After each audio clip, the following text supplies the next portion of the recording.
Salam, uzun aradan sonra YouTube'a qayıtmağa qərar verdim. Nə dərəcə sözümün üstündə duracağım bilmirəm, amma ən azından bu günlərim ilk cəhdimi edirəm və buna görə özümü alqışlayıram. Ardı davamı bol gəlsin deyirəm. Bugün sizlərə ingilis ilə bağlı onlayn, offlayn dərslərin müqayisəsindən danışacağım. Amma balaca ipucu vermək istəyirəm ki, növbəti YouTube videolarında artıq fərdi inkişaf, şəxsi inkişaf mövzularına da geniş toxunacağıq. Öncəliklə bilməyənlərə bildirmək istəyirəm ki, mən artıq heç bir şirkətlə və yaxud da ki, heç bir ofisdə, kursda falan dərs demirəm. Fərdi sahibkar olaraq artıq özümün yerim var. Özüm öz dərslərimi həm offlayn, həm onlayn şəkildə tədris edirəm. Amma bugün sizə daha çox onlayn dərsin gözəlliklərindən, onlayn dərsin üstünlüklərindən danışacağım. Bəlkə bu danışıq kimdəsə qıcıq yaradacaq, çünki tələbələr müraciət edən zaman ki, Sədə xanım, dərs istəyirik, mən təklif edirəm, onlayn or offlayn? Həmən ilk cavab. Yox, məndə onlayn alınmır, mənim başıma girməyəcək, mən gərək müəllimə ilə üz-üzə təmasda olum. Məni isə istəmsizcəsinə gülmək tutur. Təbii ki, tələbələri qınamaq istəmirəm. Çünki kollegalar onlardan gözəl dırnaq arasında, gözəl travmalar qoyublar onlayn dərslərlə bağlı. Amma bilməyənlərə xatırlatmaq istəyirəm ki, 2020-ci ildə karantin başlayanda Azərbaycan Dövlət Televiziya kanalında, yəni belə deyək, ASTV-də bir ay boyunca onlayn dərslərin tədrisini şəxsən özüm Səhər telekanalında etmişəm. Və mənim ulduzum o vaxtdan parlamağa başladı.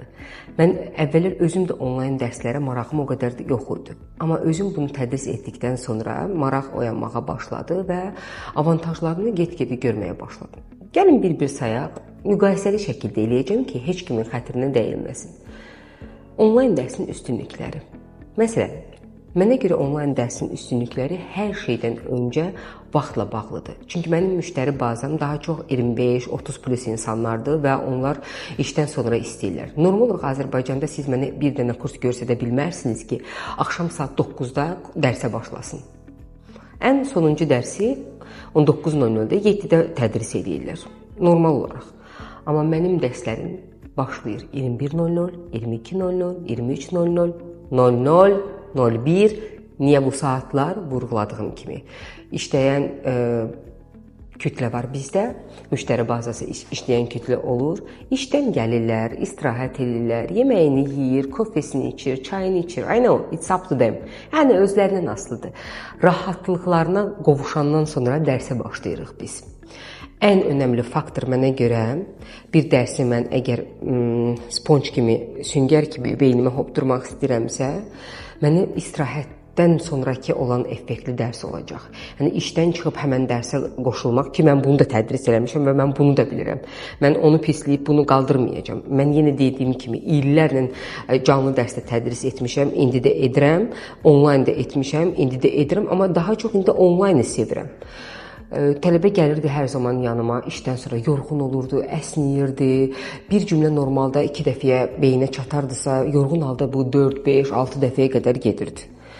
Amma onlayn dərs belə deyil. Vurğuladığımız kimi yorğunluğumuz çıxır, evdəki o komfort var. You are wearing your casual clothes. Rahat geyimlərinizi geyinirsiniz, pijamalarınızı geyinirsiniz. Bilmirəm, nə istəyirsinizsə komfortlu nədirsə, onu geyinirsiniz rahat. Çaşqanız qarşınızda. Mən indi bəzən Azərbaycan dilində yox, rus dilində sözləri istifadə edəcəm. Öncədən deyirəm ki, tutacağınız səhvlərə görə öncədən təşəkkür edirəm. Azərbaycan dilində çalışacağam maksimal formada mükəmməl danışım. Növbəti YouTube'larda bu səhvləri də etməyəcəm. Hələ ki, belə qəbullanaq. Rahatımıza qovuşuruq və dərsə başlayırıq. İkinci üstünlük. Mənim onlayn dərslərimdə 3, maksimum 4 tələbə olur ki, çalışıram ki, 3 ilə yekunlaşdırım qrupu. 3 tələbə ilə effekti daha yaxşı verirəm. Bu tələbələr və mən dərsləri həftədə 3 dəfə 1 saat eləyirəm ki, tələbə məni daha çox görsün, daha çox təmasda olsun. Normal olaraq əgər tələbələr Azərbaycanda yaşayırlarsa, ayda bir dəfə onlarla canlı görüş olur və sınaq kimi keçirilir. Azərbaycanın hüdudlarından kənardadırlarsa ki, məndə müştəri kütləsinin çox hissəsi Avropada, Amerikada, başqa ölkələrdə olur. Onlarla bu sınağı eləyə bilmirik, amma alternativ üsulları deneyirik. Digər bir üstünlük ondan ibarətdir ki, mən vaxta çox qənaət edirəm. Necə? Bilirik ki, Bakıda bu dəqiqə tıxacların sayı hesabı yoxdur. 6-da işdən çıxıb ən tez halda hər hansı bir kursa 7-də çatırsınız. 1 saat yolda itirirsiniz. Waste of time. Bizə isə bu indiki dövrdə lazım deyil. Mən o 1 saatı daha yaxşı dəyərləndirməyi düşünürəm. Ona görə vaxt itkisi olmayacağına görə bu daha əladır. Üçüncü, burada müəllimə canlı dərslərdən fərqli olaraq tələbəyə daha fərdi yanaşa bilir. Necə? Mənim canlı dərslərimdə çox tələbə olur. Mənim yox, bütün normal dil tədris edən ofislərdə, kurslarda bu belədir. Normal olaraq daha çox tələbə olurdu. İndi artıq vice versa, əksi olacaq inşallah. Onlaynda daha çox müştəri olacaq. Və mən hər tələbəyə istədiyim kimi yanaşa bilmirdim. Amma burada isə istədiyim formatda yanaşıram. Digər bir şey ondan ibarətdir ki, level kitablarından, boring, sıxıcı level kitabları yoxdur. Kurslara gedirsiniz, onlar sizə sıxıcı level kitabları keçirlər. Siz orada həqiqətən də vaxta israf edirsiniz. Mənasız tapşırıqlar, bəli, nə qədər kobud səslənsə də deyəcəm, mənasız tapşırıqlar işləyirsiniz. Instead of this one, bunun əvəzinə biz tələbələrimizlə, tələbələr, zəhmət olmasa baxanda altda komment yazın ki, teacher bunu düz deyir, ya da əksinisə onu da yaza bilərsiniz. Biz bunun əvəzinə speaking edirik, listening edirik, writing edirik. Hansı ki, Azərbaycan statistikasına görə Azərbaycan tələbələrinin writing və speaking nəticələri aşağı olur. Biz çalışırıq boost up eləyək bunu. Bir məqama da toxunum. Tələbələr bəzən deyir ki, Səda xanım, nətər olacaq? Mən axı onlayn dərslərin effektinə əmin olmaq istəyirəm. Guys, %100 heç kim heç nəyə dəlalət verə bilməz, sübut kimi göstərə bilməz. Bir dənə faktı mən deyim ki, əgər güclü internetiniz varsa, mənim üçün onlayn dərsdə ən vacib faktor normal internet şəbəkəsinin olmasıdır. Çox yaxşı internetiniz varsa, evinizdən qoşulmayın, hardan istəyirsiniz qoşulun. Mənim tələbə kütləmin bəzisi deyir ki, coffee shoplardan qoşulmaq mənə daha rahatdır. Under the music. Özləri bilərlər, musiqi harmoniyaları altında qoşulmaq istəyirlər, beyin elə yaxşı işləyir, bu onlardan asılıdır. Yəni, məkan istənilən yer ola bilər. Bu günlərim Bakıdayım, sabahlarım istirahədə bölgələrə getmişəm, no problem.